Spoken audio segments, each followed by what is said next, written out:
और चलिए ज्यादा बातचीत के लिए हमारे साथ राम गोविंद चौधरी जी, नेता प्रतिपक्ष उत्तर प्रदेश से जुड़ गए हैं। उनसे हम बातचीत करेंगे। सबसे पहले तो राम गोविंद जी, आपका बहुत बहुत स्वागत है जनतंत्र टीवी पर। लॉकडाउन 3 को खत्म होने में महज कुछ दिन बचे हैं और लॉकडाउन 4 का भी ऐलान हो गया है। लगातार हम देख रहे हैं अर्थव्यवस्था को लेकर कि फिलहाल अर्थव्यवस्था कैसी मार झेल रहा है कोविड-19 की। इन सब के बीच जो ऐलान किया गया है प्रधानमंत्री की तरफ से एक राहत पैकेज का, उसको लेकर आप क्या कहेंगे? सबसे पहले इस पर आपकी टिप्पणी। अभी तो केवल घोषणा है, जमीन पर हकीकत कुछ नहीं आई है जी। एक घोषणा आपको याद होगा 14 के चुनाव में भी आई थी, 15 लाख प्रत्येक व्यक्ति के खाते में जाने का। वो तो आज तक किसी के खाते में आया नहीं। एक और आपको याद होगा, बिहार चुनाव से पहले माननीय प्रधानमंत्री जी गए थे बिहार में और बहुत बड़ी मीटिंग थी। लोगों से पूछा कि आप क्या चाहते हैं, कितना का पैकेज चाहते हैं। लोगों ने बताया तो उन्होंने कहा कि उसका मैं 4 गुना पैकेज की घोषणा करता हूं। और घोषणा किया भी, लेकिन बिहार को एक पैसा मिला नहीं। अब इस बार 20,000 करोड़ रुपए की घोषणा किए हैं। और कल वित्त मंत्री ने भी कुछ छोटे उद्योगों के लिए घोषणा की है। अब ये जब मिले उनको, धरती पर लागू हो, प्रैक्टिकल दिखाई दे, तब तो कुछ कहा जाए। यो हमको ये लगता है कि जनता को भरमाने के लिए या पुनः एक साजिश की तरह से घोषणा की गई है। जैसे पहले ही घोषणाएं केवल घोषणा रह गई, इसकी भी वही हाल होगी। फिलहाल जिस तरीके से देखा जा रहा है राम गोविंद जी, अब पहली किश्त जारी कर दी गई है और उसमें एमएसएमई सेक्टर को लेकर कई बड़े वादे किए गए हैं, कई बड़े ऐलान किए गए हैं। और आज हमने देखा भी उत्तर प्रदेश में कि किस तरीके से लोन दिया गया है कुछ लोगों को। उसको लेकर आप क्या कहेंगे कि क्या वाकई इस पैकेज के बाद एमएसएमई सेक्टर में कुछ मजबूती देखने को मिलेगी? जब मिले तब तो, यही तो मैं कहा, आपसे आग्रह किया कि मिले तब तो देखा जाएगा। अभी तो केवल घोषणा ही है। उत्तर प्रदेश की सरकार ने इनवर्स समिट किया था उत्तर प्रदेश में, और ये घोषणा की थी कि प्रदेश में देश और दुनिया के बड़े बड़े पूंजीपति कारखाने चलाने वाले लोग यहाँ पर निवेश करेंगे। आज तक तो कोई निवेश नहीं कर पाया। न सरकार यही बताई कि निवेशकर्ताओं को कौन सा बैंक लोन दिया है। तो ये सरकार केवल घोषणा करने वाली है, जनता को राहत देने वाली नहीं है। क्योंकि इसको इस बात का प्रैक्टिकल लाभ मिल चुका है कि हम जितना ही जनता के सामने असत्य बातों का प्रचार करेंगे, उनको लुभावने नारे देंगे, जनता उस नारे पर प्रसन्न होगी, हमको वोट दे देगी। भारतीय जनता पार्टी को न जनता से मतलब है, न किसान से, न मजदूर से, न बेरोजगार से, न मध्यम वर्ग के कर्मचारी से, न अधिकारी किसी, उसको केवल मतलब है कि कौन सा ऐसा हम बुद्धि लगाएं जिससे हमको वोट मिल जाए या पुनः हम सरकार बना लें। सरकार वोट ठग के लेने और सरकार बनाने के सिवाय भारतीय जनता पार्टी का कोई कार्यक्रम नहीं है। सारे विरोधी पार्टी के लोग लॉकडाउन के नियमों का पालन करके अपने घर में है, और भारतीय जनता पार्टी की हर आदमी, यहाँ तक कि उनके बूथ कमेटी के अध्यक्ष तक, ये लोग अपना साजिश रच रहे हैं। हिंदू मुसलमान ये बातें फैला रहे हैं, क्षेत्र में चुनाव की तैयारी कर रहे हैं। कोरोना के बहाने, कोरोना से कम लड़ रहे हैं, अपना चुनाव ज्यादा लड़ रहे हैं। तो आपका ये कहना है कि कोरोना महामारी के आड़ में यहाँ पर राजनीति की जा रही है भारतीय जनता पार्टी की तरफ से, ये आपका आरोप है। लेकिन मेरा सवाल ये है कि क्या आपको नहीं लगता कि विपक्षी को और भी ज्यादा मजबूत होने की जरूरत है? सिर्फ कांग्रेस पार्टी ही क्यों हर मुद्दा उठाती है, और कई संवेदनशील मामले हैं जो कांग्रेस पार्टी उठाती रही है। मजदूरों का मामला हो गया, एमएसएमई सेक्टर का मामला हो गया, किसानों का मामला हो गया, क्यों नहीं समाजवादी पार्टी और अन्य पार्टियां इस मामले को उठा रही है?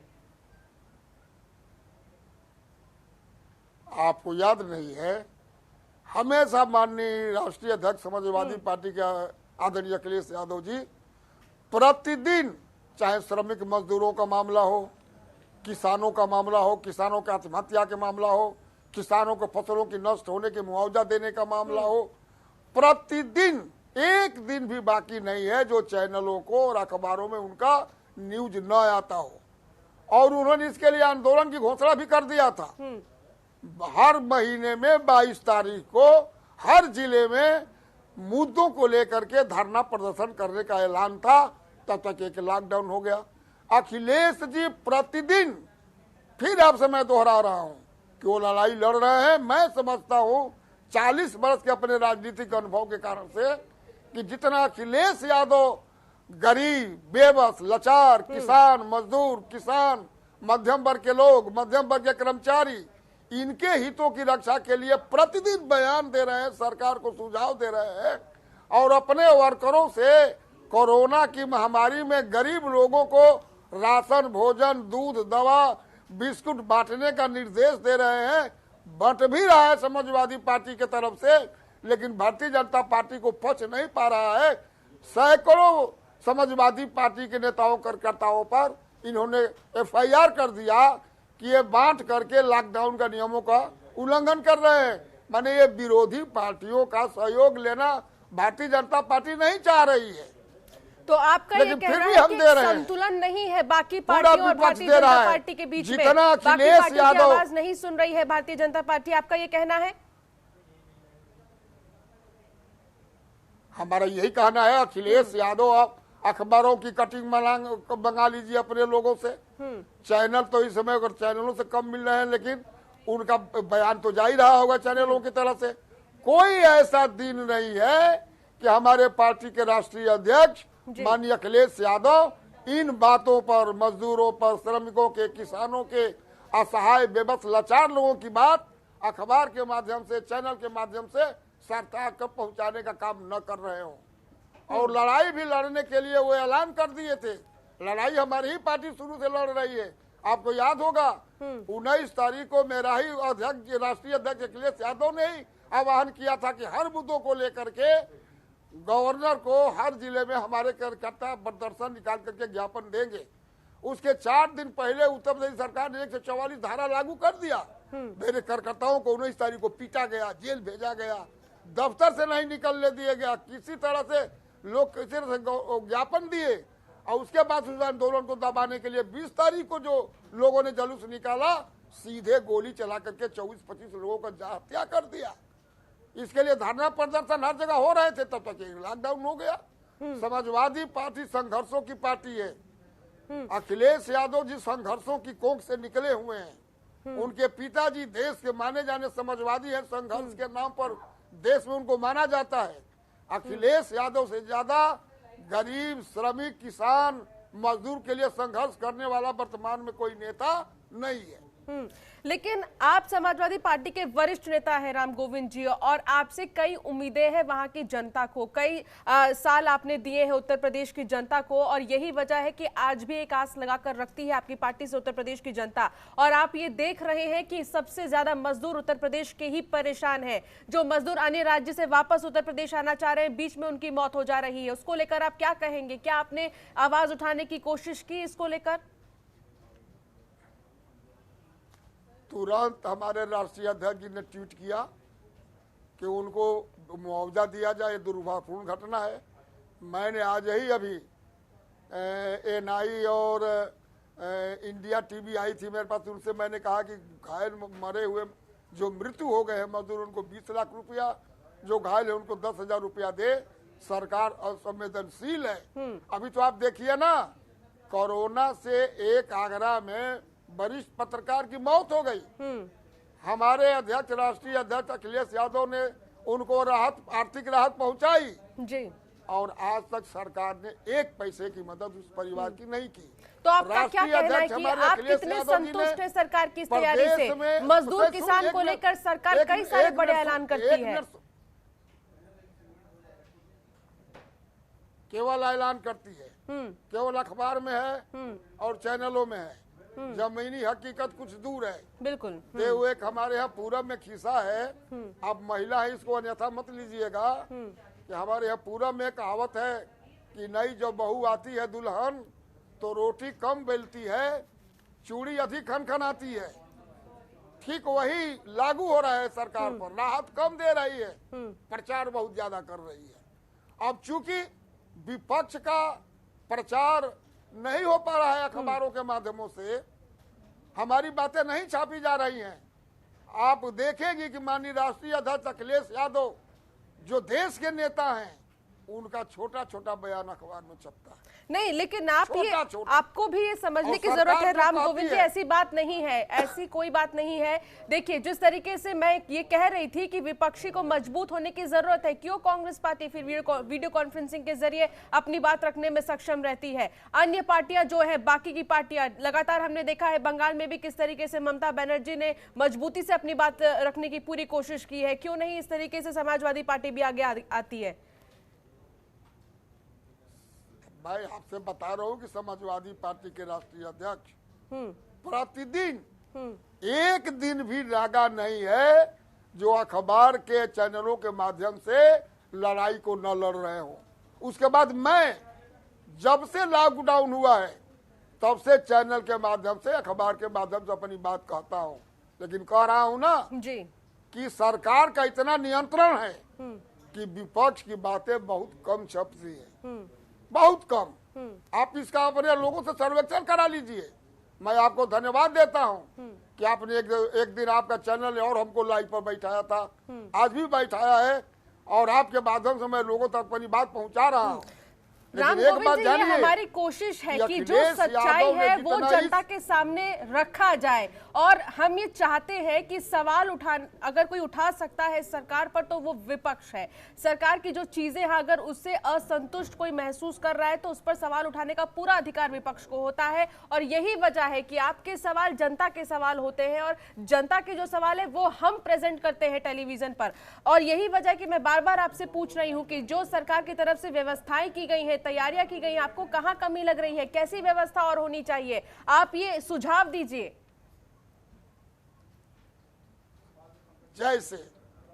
जैसे उन्होंने शुरू में कहा कि हमने इतने लोगों को राशन फ्री में दे दिया। जब राशन के दुकानदारों से हम लोगों ने पूछा तो उन लोगों ने कहा कि भाई जब हमको फ्री में राशन मिला ही नहीं तो मैं फ्री में कैसे बांट दूं। फिर इन्होंने कहा कि कार्ड धारकों को इतना इतना राशन दिया जा रहा है। हमने सवाल उठाया, हमारे राष्ट्रीय अध्यक्ष जी ने भी उठाया कि भाई हर गांव में, हर शहर में 30% ऐसे गरीब लोग हैं, हर जात वर्ग धर्म के, जिनके पास किन्हीं भी कारणों से कार्ड नहीं है, उनको भी राशन देना चाहिए। सरकार ने कही कि मैं दे रहा हूं, लेकिन फिर जमीनी हकीकत में है कि उनको नहीं मिल रहा है। सरकार असत्य प्रलाप करती है। इन्होंने कहा हम निःशुल्क मजदूरों को वापस उनके घर ले आएंगे। अब मजदूर अपना टिकट दिखला रहा है कि हम 1 के 1.5 टिकट दिए हुए हैं। लोग सूरत से बस भाड़े पर करके, ट्रक भाड़े पर करके अपने घर आ रहे हैं। क्वारंटीन जो लोग किए गए हैं उनकी व्यवस्था देख लीजिए, न खाने की उचित व्यवस्था, न उनके सोने की उचित व्यवस्था, न पानी की उचित व्यवस्था। जब हमारे राष्ट्रीय अध्यक्ष जी ने उठाया, मैंने उठाया, इस पर मैंने चिट्ठी लिखी मजदूरों की समस्या पर, कोरोना की समस्या पर, तो उसका समुचित उत्तर न दे करके मुख्यमंत्री की यहाँ से उत्तर आया कि निराधार आप आरोप लगा रहे हैं। एक और मैंने चिट्ठी लिखी पत्रकारों के संबंध में कि हर पत्रकार को 50 लाख रुपए का सरकार बीमा कर दे, और उनके अगर कोई मृत्यु होती है तो कम से कम 25 लाख रुपया दे, उनकी सर्विस को गारंटी दे, नियमावली बनावे। कोई मुख्यमंत्री ने उत्तर नहीं दिया। मैंने प्रधानमंत्री को इन्हीं बातों को चिट्ठी लिखा, वहां भी कोई ध्यान नहीं दिया गया, जिसका कारण हुआ कि उत्तर प्रदेश में एक वरिष्ठ पत्रकार की कोरोना से मौत हो गई। अब तक सरकार ने उसको पूछा तक नहीं, और हमारे पार्टी के राष्ट्रीय अध्यक्ष ने उस आहत परिवार को आर्थिक मदद देने का काम किया।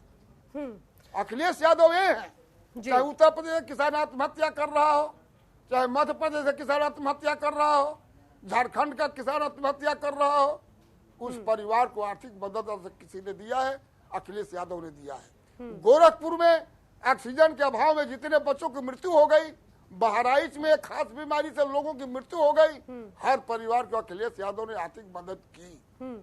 और इसी में जो 20-25 लोग मर गए गोली मारने से उत्तर प्रदेश की पुलिस से, उनके भी परिवारों की 5-5 लाख की अखिलेश यादव मानी हमारे राष्ट्रीय अध्यक्ष जी ने आर्थिक मदद की। कोई हिंदुस्तान में ऐसा नेता है आपके सामने? अखिलेश यादव जितना गरीबों के प्रति हमदर्दी रखते हैं, असहाय परिवारों के प्रति जितना हमदर्दी रखते हैं, उतना कोई नेता रखने वाला नहीं है। राम और गोविंद जी, मैं अभी जब हाल ही चिट्ठी लिखता हूं में सरकार को, लॉकडाउन कभी में जिस कभी तरीके से राजधानी किसान परेशान हुए हैं उसको लेकर यूपी की सरकार ने उनसे कुछ अनाज खरीदे हैं, कुछ सरसों खरीदे हैं, लेकिन गन्ना किसान की अगर हम बात करें तो सबसे ज्यादा वो प्रभावित है। चीनी मिल बंद है और कई सारे ऐसे शादी विवाह के जो कार्यक्रम होते हैं वो सब कुछ बंद है, चीनी की बिक्री नहीं हो रही है। उसको लेकर गन्ना किसान सबसे ज्यादा परेशान है और इनकी समस्या अभी की नहीं है, इनकी समस्या सालों से चलती आ रही है। आप क्या कहेंगे? उत्तर प्रदेश में सब सरकार, मैं चुनाव हो रहा था 17 में, भारतीय जनता पार्टी के लोगों ने कहा था कि हमारी अगर सरकार बन जाएगी तो 14 दिन के अंदर गन्ना किसानों को संपूर्ण बकाया का भुगतान कर दिया जाएगा। आज के डेट में हजारों करोड़ रुपया का बकाया है। बाढ़ से, अतिवृष्टि से, भयंकर वर्षा से खरीफ की फसल नुकसान हो गई, बर्बाद हो गई किसानों की। राष्ट्रीय अध्यक्ष जी ने इसकी मुआवजा की मांग की, मैंने विधानसभा में मुआवजा की मांग की, नहीं मिला। अभी रबी की फसल, आनी, पानी, ओला, अतिवृष्टि से किसानों की गेहूं की फसल बर्बाद हो गई। राष्ट्रीय अध्यक्ष मुलायम सिंह, अखिलेश यादव जी ने, हमारे राष्ट्रीय अध्यक्ष जी ने अखबारों, चैनलों के माध्यम से किसानों को मुआवजा देने की मांग की, मैंने भी की, चिट्ठी लिखी, आज तक एक पैसा नहीं मिला। ये सरकार केवल धन संग्रह करने के चक्कर में है, धन खर्च करने का नहीं, धन नहीं खर्च करने का, केवल संग्रह करने का। हर जिले में इस महामारी में अगर कोई अपनी माँ की दवा के लिए, बेटा की दवा के लिए, बाप की दवा के लिए अगर मोटरसाइकिल से या चार पहिया से निकल पड़ा, उसका दुख नहीं सुना जा रहा है, उसको पीटा भी जा रहा है, उसकी गाड़ी का चालान कर दिया गया है। ये निर्देश गया है कि हर जिले से गाड़ियों का चालान करके इतना रुपया भेजा जाए। सरकार केवल धन वसूल नहीं है, कर्मचारियों का, अधिकारियों का 6-7 प्रकार के भत्ते समाप्त कर दिए गए। उद्योगों में जो श्रमिक कानून लागू थे उसको इस सरकार ने स्थगित कर दिया 3 साल के लिए। ये सब क्या है? ये सरकार गरीब विरोधी है, श्रमिक विरोधी है, मजदूर विरोधी है, किसान विरोधी है, बेरोजगार विरोधी है। ये किसी के हित की वाली सरकार नहीं है।